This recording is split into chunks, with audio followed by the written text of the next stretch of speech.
Alright, so first you're going to remove the cap. Then you will need a 19mm deep bowl socket to zip the nut off, like so. Since we already did that.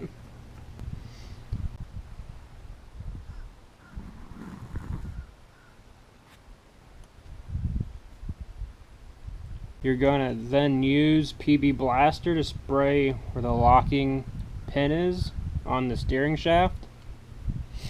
After you have done that, you can use a hammer and apply pressure with your hand backwards towards you.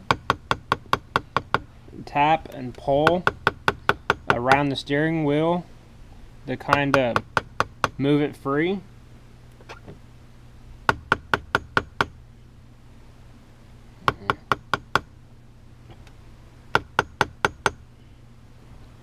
If slight tapping doesn't get it free, apply more pressure.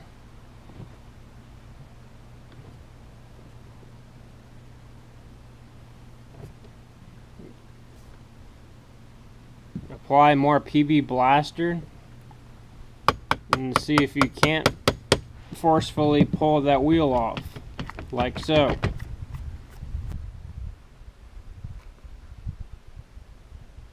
There, you can see that the locking pin is in the steering shaft.